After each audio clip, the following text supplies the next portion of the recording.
আচ্ছা, ওনার হারিয়ে যাওয়ার সময় কি পরনে ছিল? ওনার হারিয়ে যাওয়ার সময় একটা শার্ট একটা লুঙ্গি ছিল, আর কোনো কিছু ছিল না ওনার।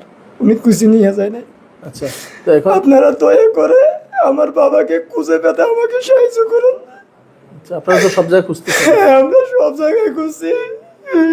আচ্ছা, আপনারা যদি একটু সহযোগিতা করলে, দয়া করলে আমার বাবাকে আমি ফিরে পেতে পারি। আমি ওনার বড় সন্তান, আমি অনেক আশা নিয়ে আপনাদের সামনে এসেছি। আপনারা আমাকে আল্লাহর রাস্তায় একটু সাহায্য করুন ভাই। আপনারা সবাই যদি একটু সাহায্য করলে আমি আমার আব্বাকে ফিরে পাবো। বিসমিল্লাহির রহমানির রহিম। দেশ এবং প্রবাস থেকে এই মুহূর্তে যারা দেখছেন সবাইকে আসসালামু আলাইকুম। অবস্থান করছি বাংলাদেশের প্রথম বেওয়ারিশ হাসপাতালে। আজকে আমার পাশে যিনি বসে আছেন, ওনারা দুই ভাই, আপন সহোদর ভাই। ওনারা সুদূর বাঁশখালী থেকে এখান পর্যন্ত ছুটে এসেছে শুধুমাত্র বাবাকে হারিয়ে ফেলেছি। কিছুদিন পর পর আমাদের এখানে যেরকম বেওয়ারিশ মানুষদের তাদের স্বজনরা অনেক বছর পরে খুঁজে পায়, তেমনি এই বেওয়ারিশ হাসপাতালে খুঁজে দেখেছে কিন্তু পায়নি। এবং এই ভিডিওটি দেখে যদি আপনারা শেয়ার করেন তাহলে হয়তো বা ওনার বাবাকে ওনারা ফিরেও পেতে পারে। ওনার বাবার ছবি এখানে দেখা যাচ্ছে। এটি হচ্ছে ওনার বাবা, এটি হচ্ছে ওনার ছবি, পুত্রের সাথে পিতা। এবং রমজান মাসের 4 দিন আগে হারিয়ে গিয়েছে। আজকে রমজান মাস শেষ, ঈদ শেষ, 1 সপ্তাহ হয়ে যাচ্ছে, এখনও পর্যন্ত কোনো হদিস নেই। ওনার সাথে কি হয়েছে বা কোনো কি ঘটে গিয়েছে তা তারা জানে না, কিংবা অপ্রীতিকর অনপ্রিভেদ কিছু ঘটে যাওয়ার আগেই ওনারা ওনাদের পিতাকে ফিরে পেতে চাচ্ছে, কিন্তু সেটা খুব বন্ধুর পথ।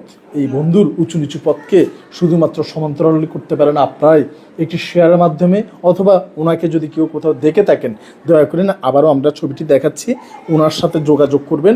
আর বিষয়টি সম্পর্কে যদি আমরা একটু জানি, ভাইয়া এটা একটু নেন। আপনার নাম কি? এটা নেন না, আপনার নাম কি? আসসালামু আলাইকুম, আমার নাম ইফতেখারুল ইসলাম। কি করেন আপনি? আমি রিয়াজউদ্দিন চাকরি করি। আচ্ছা, রিয়াজউদ্দিন বাজার চাকরি করেন। ইনি আপনার বাবা? আমার বাবা। কিভাবে হারাই গেছে? উনি বিকালে মসজিদে গেছে যে নামাজ পড়বে বলে এদিকে ফিরে উনি গেছে যে মসজিদ থেকে বাজারে গেছে। প্রত্যেকদিন মাগরিবের নামাজ পড়ে বা এশার নামাজ পড়ে আমরা আমাদের বাড়িতে চলে যাই। ওই দিন আমার আম্মা মনে করছে উনি মসজিদে এশার নামাজ পড়ে চলে আসবে মনে করছে, আর 7টা-8টা বাজে গেছে, তো তারপরেও আসে নাই। তারপর আমার আম্মা আমাকে কল দিছে, বলছে তোমার আব্বা এখনো আসে নাই।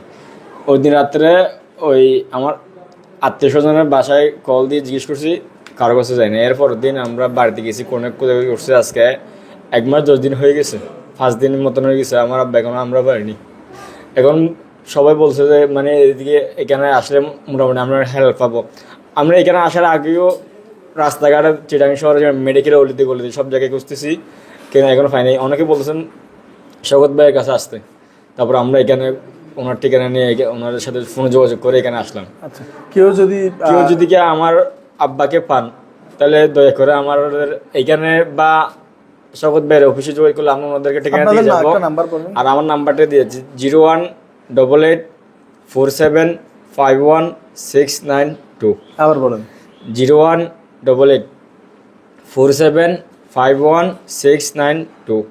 আচ্ছা, তো এই আপনার বাবাকে চাচ্ছেন আপনারা যাতে কেউ পেলে যাতে যোগাযোগ করে আপনাদের সাথে। আপনি একটু এটা হাতে নেন। আপনার নাম কি বলেন? এটা ওনার হাতে দেন। আপনার নাম কি বলেন? আসসালামু আলাইকুম প্রিয় দেশবাসী, আমার নাম মোহাম্মদ আক্কাস আলী। কি করেন আপনি?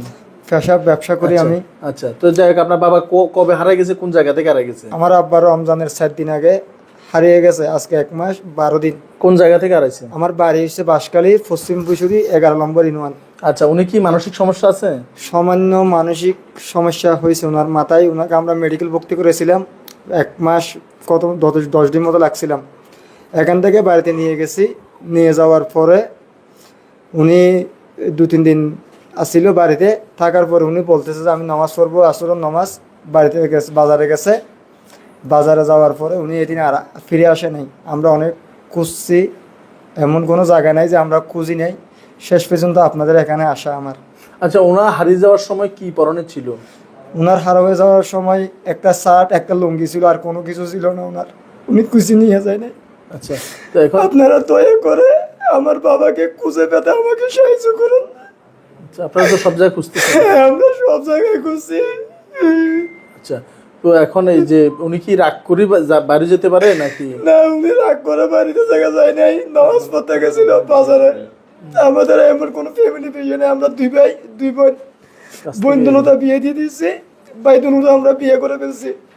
আমাদের মা বাবার আছে? এমন করছি, মা আছে, আমার আম্মা আছে, আমাদের ফ্যামিলিতে কোনো সমস্যা নেই। আচ্ছা, ওনার পরনে কি ছিল বলছেন? একটা শার্ট ছিল আর একটা লুঙ্গি ছিল, একটা লাঠি ছিল হাতে। হাতে লাঠি ছিল আর সাদা শার্ট না পাঞ্জাবি? শার্ট, সাদা শার্ট। জি। আর লুঙ্গির রং কি? রঙের রংটা আমি ঠিক বলতে পারবো না ভাই, আচ্ছা, কারণ সাদা শার্ট ছিল, হাতে লাঠি ছিল। জি। আচ্ছা, তো উনি নাম ঠিকানা কেউ জিজ্ঞাসা করলে বলতে পারবেনি? বলতে পারবে না মনে হয়, আমার মনে হয় বলতে পারলে তো উনি চলে আসতো। তারপরে ওনার আইডি কার্ড আমরা নিয়ে আসছি, ওনার আইডি কার্ডটা দেওয়া যাবে। আচ্ছা, কেউ যদি আপনার বাবাকে দেখে যোগাযোগ করতে হলে আপনার নাম্বারটা বলেন। 0182997590 এই নাম্বারে যোগাযোগ করলে হবে তো? জি, আবার বলেন। 0182997590। আচ্ছা, তো এই আপনার বাবার জন্য দেশবাসীর কাছে আর কোনো কিছু বলবেন? আমরা ভিডিও শেষ করে দিব। বলার আছে আমার, আপনারা যদি একটু সহযোগিতা করলে, দয়া করলে আমার বাবাকে আমি ফিরে পেতে পারি। আমি ওনার বড় সন্তান, আমি অনেক আশা নিয়ে আপনাদের সামনে এসেছি। আপনারা আমাকে আল্লাহর রাস্তায় একটু সাহায্য করুন ভাই। আপনারা সবাই যদি একটু সাহায্য করলে আমি আমার আব্বাকে ফিরে পাবো, এইটাই আমার আশা। অনেক বড় আশা নিয়ে আপনাদেরকে আমি একটু কষ্ট করে ভিডিওটা শেয়ার করে দেবেন সবাই। আসসালামু আলাইকুম। জি, ধন্যবাদ। উনি বড় সন্তান এবং উনি ওনার বাবাকে হারিয়ে কাঁদতেছে এবং 1 মাসের উপরে ওনার বাবা হারাই গেছে। তো যারা এই ভিডিওটা দেখবেন, যদি অসুবিধা না হয় দয়া করে শেয়ার করে দিবেন, কারণ ওনারা 1 মাসের উপরে এভাবেই ঘুরতেছে এবং কাঁদতেছে ওনার বাবাকে যদি ওনারা ফেরত পায়। তো এই জন্য আপনারা সবাই যার যার জায়গা থেকে ওনার জন্য দোয়া করবেন। এবং ওনার যে নাম্বার বলছে, ওনারা দুই ভাইয়ের নাম্বারটা এখানে বলে দেওয়া হয়েছে, এই নাম্বারগুলোতে আপনারা যোগাযোগ করবেন অথবা আমাদেরকে মেসেজ দিলেও হবে। এবং দয়া করে আপনার বাবা অ্যাক্সিডেন্ট করছে, টাকা পাঠান, এই ধরনের কাউকে টাকা পয়সা পাঠাবেন না আবার, বুঝছেন? অনেক আবার অমানুষ আছে যে আপনার বাবা অ্যাক্সিডেন্ট করছে, মেডিকেল আছে, বলছে না খবরদার টাকা পয়সা পাঠান। হ্যাঁ, আমরা ফেসবুকে চাচ্ছিলাম, এরকম টাকা চাইছিল। জি, টাকা চাইছিল।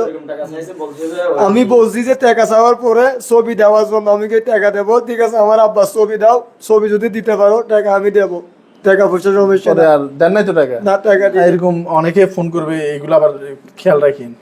তো যাই হোক, আমরা ইনশাল্লাহ ওনাদের ইয়েটা তুলে ধরছি, কারণ অসহায় মানুষের জন্য আমরা চেষ্টা করি পাশে থাকার জন্য। কারণ জাতীয় যে সমস্ত চ্যানেল আছে, জাতীয় যে সমস্ত দৈনিক আছে, এখানে ঢুকতে গেলে অনেক টাকার বিষয় এবং অনেক ঝামেলার বিষয়। তাই গরিব মানুষের শেষ আশ্রয়স্থল এই জায়গা থেকে আমরা চেষ্টা করি এবং অনেক সফল হয়েছি ইনশাল্লাহ। আশা করি আমরা এটাও সফল হবো যদি আপনারা একটু পাশে থাকেন, শেয়ার করেন, কিংবা এইরকম মানুষকে দেখলে এই নাম্বারে যদি যোগাযোগ করেন এবং আমরা ইনশাল্লাহ পেলে আমাদেরকে জানাবেন। হ্যাঁ, আমরা এটার আপডেট দিয়ে দেবো ইনশাল্লাহ। ততক্ষণ পর্যন্ত সবাই ওনার পরিবারের জন্য দোয়া করেন এবং সম্ভব হলে শেয়ার করে ওই 1 মাসের উপরে হারানো বাবাকে এই সন্তানদের নিকট ফিরে পেতে সহযোগিতা করেন। এবং বর্তমানে যারা সন্তানরা রয়েছে তারাও যাতে এটা থেকে শিক্ষা নেয় যে বাবা মা খুব মূল্যবান বিষয়, এবং এই বাবা মাকে যখন আপনি হারায় ফেলবেন তখন হয়তো বা আপনি এটার উপলব্ধি করতে পারবেন, কিন্তু থাকা অবস্থায় এটা আপনারা কেউ বুঝতেও পারবেন না। আল্লাহ পাক আমাদের সবাইকে বোঝার তৌফিক দান করুক। ধন্যবাদ সবাইকে। বাংলাদেশের প্রথম বিহারিস হাসপাতাল থেকে আসসালামু আলাইকুম রহমতুল্লাহ বারাকাতুহু।